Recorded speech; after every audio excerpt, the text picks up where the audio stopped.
Coming up on Market to Market, the G7 tone changes with a memo of understanding entered into the mix. One family's love of farming has cultivated something bigger than the farm itself. And commodity market analysis with Karen Braun next. I wouldn't be here without my customers. Yeah, I'd like to thank the customers. They're very dear to our hearts. It's about the people that you're working with and the relationships that you have. Thank you. Thank you. Thank you. Thank you from the bottom of my heart.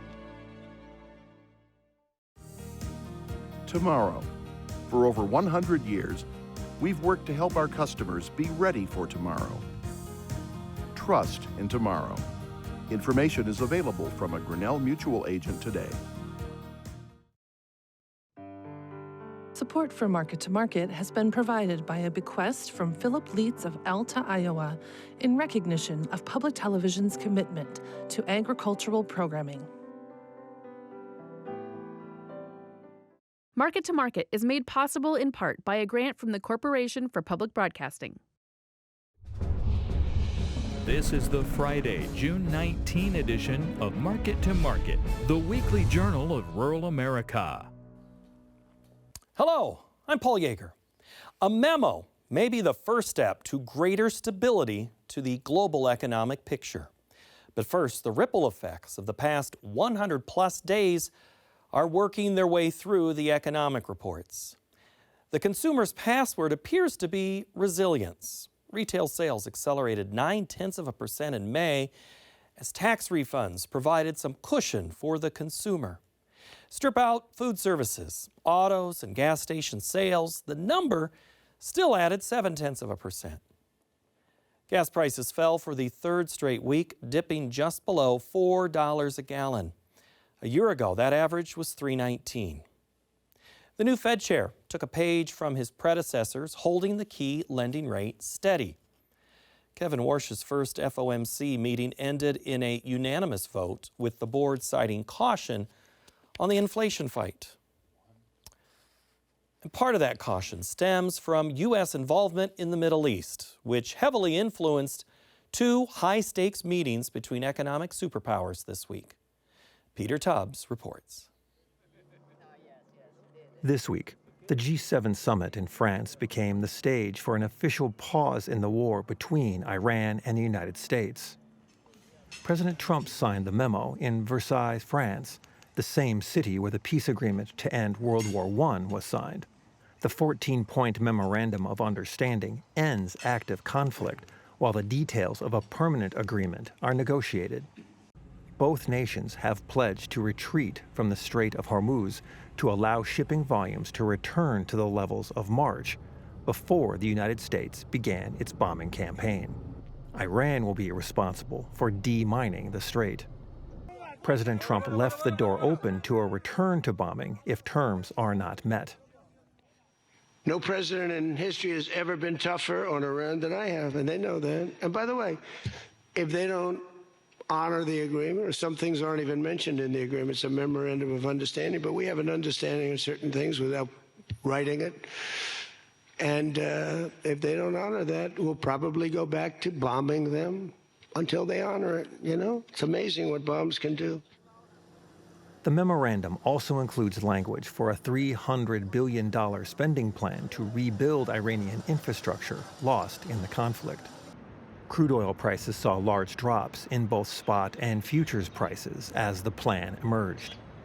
The G7 leaders also discussed the contentious future of artificial intelligence, global economic imbalances, and a surge of Chinese subsidized exports that have challenged markets in the EU. Members of the Association of Southeast Asian Nations, or ASEAN, gathered in Kazan, Russia, for a summit of nations to discuss strengthening economic ties to Russia. Several members of ASEAN purchase oil from Russia, and the host nation is looking for expanded trade partners throughout Asia. Russian President Vladimir Putin noted the significance of the memo signing. Putin then added the importance of Russia exporting fertilizers to ASEAN countries, while also supplying the region with food and energy. For Market to Market, I'm Peter Tubbs. Getting started in farming means clearing a lot of hurdles like land, equipment, inputs, and the weather doesn't always make it easy. But sometimes opportunity doesn't wait. You have to be ready to move when it comes. Now, one Pennsylvania family did just that, pulling up stakes, crossing time zones, and building something new with a value-added approach to beef production. John Torpy has this week's cover story.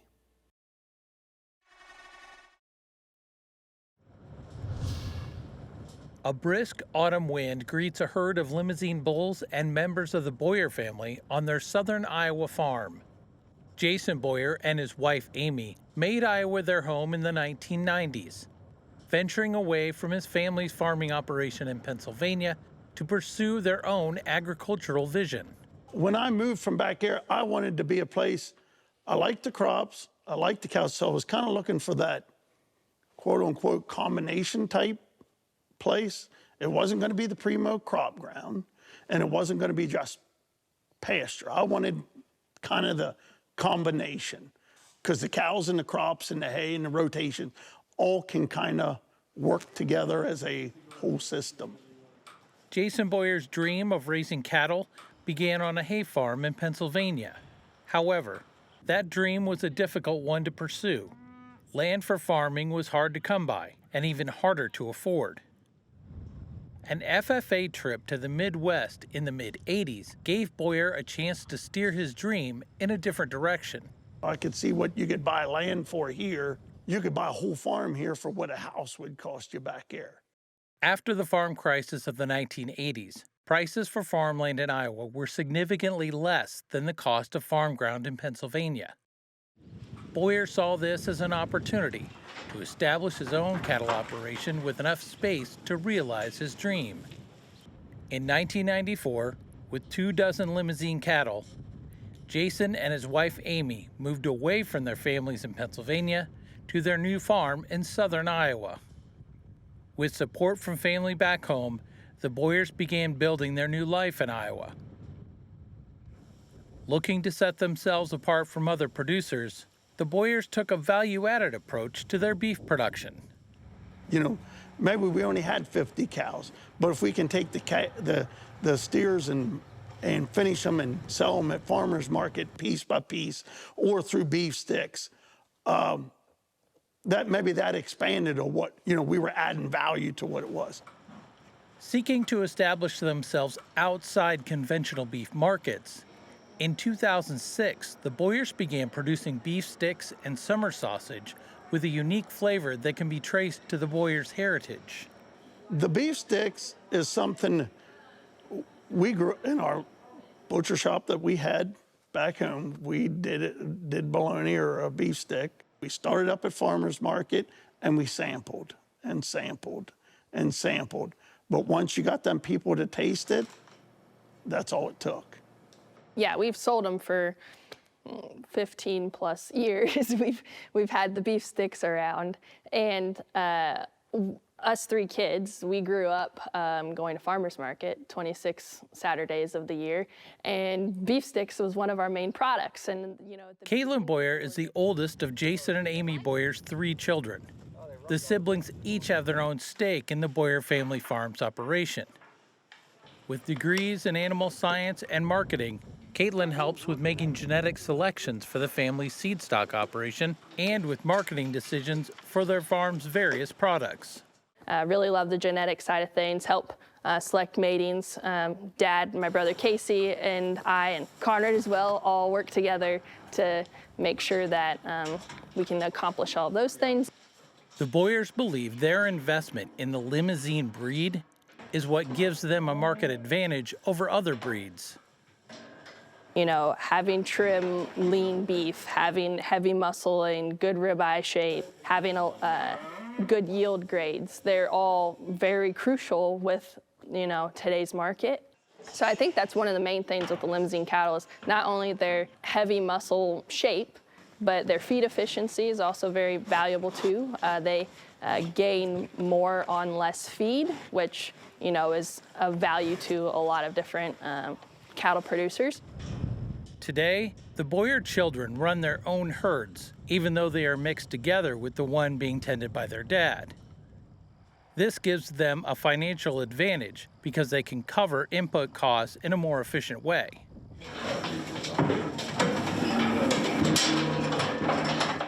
With hard work and a passion for agriculture, the small seed stock business started by the Boyers has grown into a limousine cattle operation featuring animals with hybrid traits realized by following the Lim Flex program, selling hundreds of bulls and heifers annually all across North America.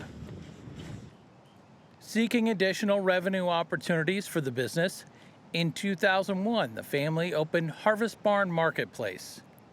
The 1930s former milking barn is now a showcase for the Boyers beef products, as well as wares from various local producers of craft goods.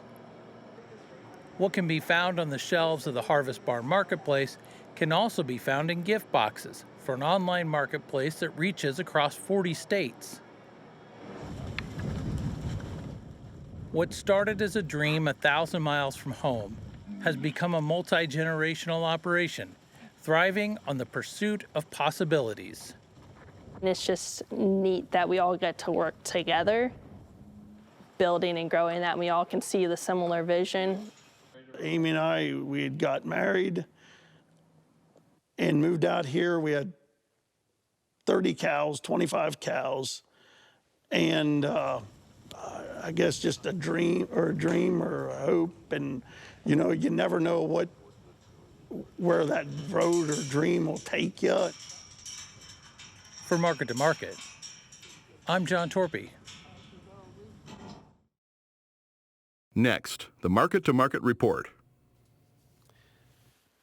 Weather and technical indicators provided some movement in the trade. For the shortened trading week ending June 18, the nearby wheat contract added 21 cents, and the July corn contract gained a nickel. China returned to the buying side of the soy complex. The July soybean contract improved 9 cents, while July meal was even. July cotton expanded by $3.15 per hundredweight. July Class 3 milk futures shed 34 cents. The livestock market was mixed as August cattle increased $5.45. August feeders put on $9.17, and the July lean hog contract lost $2.42. In the currency markets, the U.S. dollar index added 112 ticks. July crude oil sold off 11% or $9.27 per barrel. COMEX gold was up by $11.60 per ounce, and the Goldman Sachs commodity index was off by almost 20 points to settle at 647.13. Here now to lend us her insight on these and other trends is market analyst Karen Braun. Hello, Karen. Hi, Paul. We could easily start with Iran and the United States with the overall commodity picture. There was a story recently that the thought is for the rise was the inflation from Iran. A, do you buy that scenario? And B, does that mean the only way to go is down now? Well, I mean, I think, yes, I do buy that because we do have past times, just 2022, 4 years ago, we saw this same kind of thing happen. But, it's tough to know because obviously we have headlines that are different every single week. It does seem, though, like this time there is an agreement. There is, a memorandum of understanding. We're going to be signing this. We're going to be opening the Strait of Hormuz, and we're going to be hopefully calming down tensions with Iran. But then we just saw the president say this week that, but I could resume bombing if I'm not satisfied with the agreement. So there is always that uncertainty of, do we really have peace? And is it what we expect? And I should say, we are recording this Thursday afternoon, and a lot can change between now and Sunday if you're watching the show. Yes. So I just want to throw that out there. So let's just say it holds. Yes. We've already seen Wednesday night into Thursday morning the amount of ships that are moving.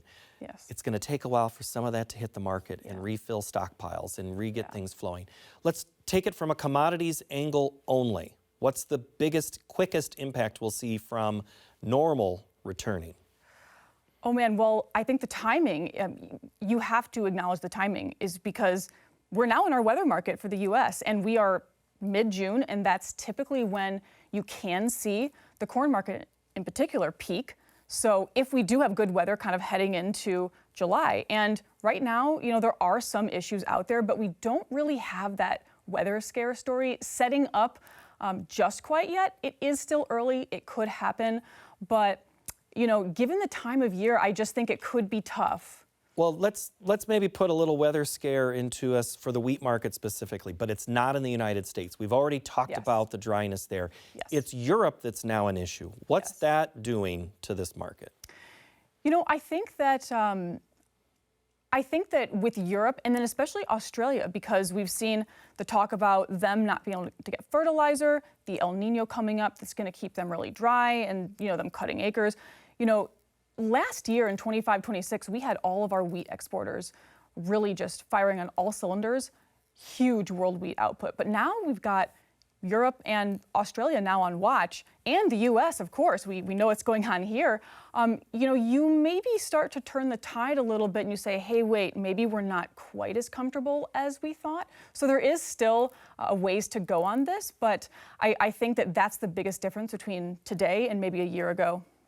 Let's talk new crop if we could, or at least the deferred contract here when we're looking at September. Kansas City's had its own story this week. Chicago's had a story, but looking ahead, what's going on? Well, with Kansas City, obviously, the biggest story was with the winter wheat crop and figuring out, where's the bottom here? And I think right now, USDA is projecting the lowest winter wheat yield in about 11 years, I think. So, they've factored in quite a bit. It's a pretty significant loss. So I think, you kind of stabilize that a little bit. And now, with Chicago wheat, you're really looking at what's going on, especially with energy prices, because, it's a very global market, the CBOT wheat. And so, like what you mentioned, in Europe, we're looking at that dryness. We're thinking about dryness in Australia. We're thinking about the impact on grain movements, fertilizer movements. I think that's kind of what we're going to be looking at here in the next several weeks, especially as we start to get into the spring wheat portion of the U.S. Which is a question we'll get to eventually. I want to flip to corn for a minute. I'm not going to pigeon you on anything. What's the biggest story right now in the old crop? In the old crop, I think it's still just the demand. The demand is really good, and it's coming in as expected, maybe even a little better than expected. And I think that has kept us really in the game for over a year now, especially that strong export program. So I think that's the main story for old crop, is just maintaining that demand. Well, speaking of the demand, Mexico comes in, but that's 26-27 delivery. Right. So that's not an old crop story. Right. Is the Mexico story enough to keep this market afloat for a few more weeks? Maybe, but I don't really know that you need the Mexico story, so to speak. We know that Mexico is very, very intertwined into the U.S. corn market, and we know that they are a reliable trade partner. And so I don't think that there's anything there that we really need to worry about in terms of corn demand. But I do think that China is the elephant in the room, and I think that if we could see any demand from China, whether it's old crop or new crop, that would be the thing that could really change the story. We'll talk about that elephant a little bit too. I want to talk about the new crop. You've had some windshield time here in the last couple of days. Yeah. I headed up to Minnesota and saw what I thought looked pretty good for a stretch, then not a good stretch. You had an Illinois, Missouri, Iowa story. How's that new crop looking right now out in the field? I think it looks pretty good. When I was driving through Missouri and southeast Iowa, I think some things were planted a little later than maybe in past years, because I know they had some issues with some cold weather, some wet weather. So stuff's a little bit behind where we might normally see it, but that really has not been too big of an issue. Things looked really good. There weren't a lot of holes. There wasn't a ton of standing water. I know now after the rains this week, some people really are very waterlogged. So that is an issue. But just from what I've seen and what I've been seeing from around the country, nothing really stands out right now as being really, really problematic. I'd like to welcome the elephant back in to discuss soybeans. There's been this, some weeks we talk about China, other weeks we do. We don't, we do. We're talking about it now. Did China see a bottom and think that was an opportunity? Is that why the buying returned, or was there something else?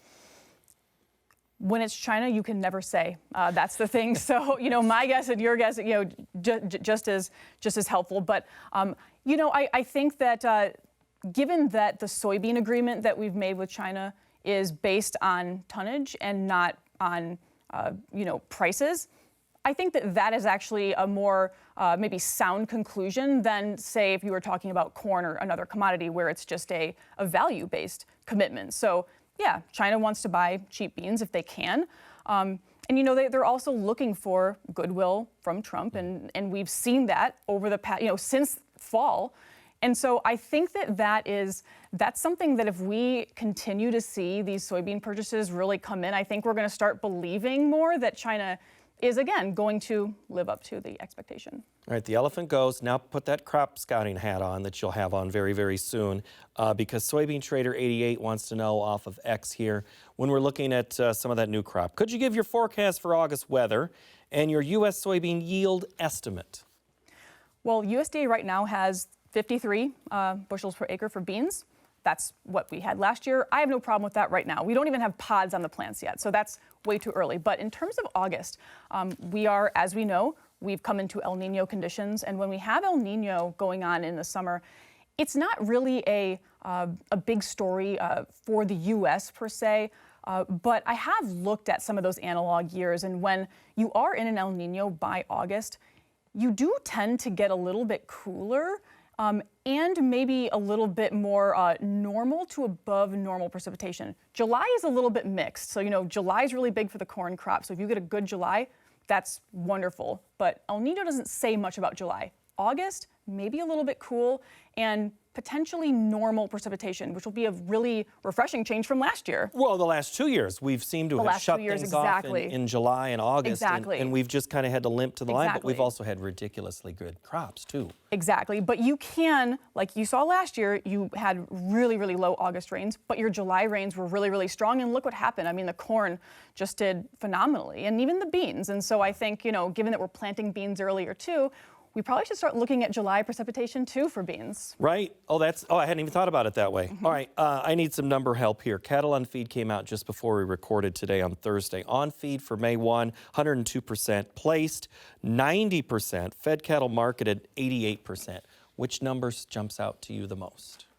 I think both the on-feed and the marketings, because they were just a little bit lighter than the market expected. And I think that when you see that 88% marketing number, maybe you might think that would be kind of a more bearish factor. But I think in this situation, I think both of those numbers are actually just really reflecting the tightness in the supply right now. And I think that when you look at the bigger picture, these numbers that we got, they are supporting the wider narrative. So, nothing really changes here with the numbers that we got. I think that, we just don't have a lot of supplies out there. And the screwworm is still impacting both the feeder market and the live cattle market, but pretty good gains in both of them this week. What drove the live cattle drive? Well, I think that you're looking at demand right now, especially because, when you start to talk about peace in the Middle East, oil prices are coming down, that can often trigger, sentiment on consumer demand. So, we've seen super resilient beef demand. It's been going on for months, if not at least a year. And so I think that we have not really gotten to that point where the consumer has walked away from beef. I sure haven't. I don't know if you have, but I have yet to. So I think that we're still, it's still very much a demand story, and we're waiting for that tide to turn. Just no signs of that yet. But they're not walking to the hog market, though, and buying a lot of pork right now. So why can that market not seem to catch a break? Well, I think in the hogs, you have a bit more of a stable production situation, not quite this story. And the threats, you mentioned screwworm in the cattle. You don't really have that story in the hogs. But I think what's interesting about the hogs is that the funds are actually short hogs right now. There's been a big sell-off the last several weeks. We've gone way down. And the funds actually don't typically stay short hogs. They're very rarely living on the short side. So if that maybe says anything about where we're at, I don't know. Will it be short-lived or not? It takes just a few things to move, and all of a sudden the floodgates open, because people like a party. They like to be included in it. Oh, yeah. That's the way it goes. Yeah. All right. Thanks for including us in your schedule. Good to see you as well. As always, Karen. Thank you. Paul. All right, that's Karen Braun, and you've been watching the analysis portion of this program. In a moment, the two of us are going to continue our discussion in an online-only segment. You can find that by searching Market Plus with Karen Braun wherever you get your podcasts. You can also go to our website at markettomarket.org to listen. Now, our YouTube channel is full of all video things of this program. That's episodes, the Market Plus, the stories, as well as the MTOM podcast. Subscribe today to be the first to know when new content arrives at youtube.com/market-to-market. Next week, a growing effort to protect farmland from development. Thank you so much for watching. Have a great week.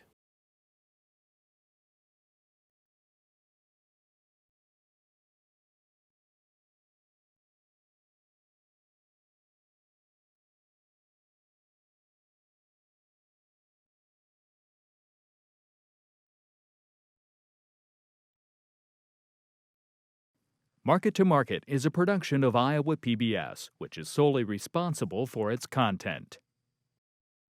Market to Market is made possible in part by a grant from the Corporation for Public Broadcasting.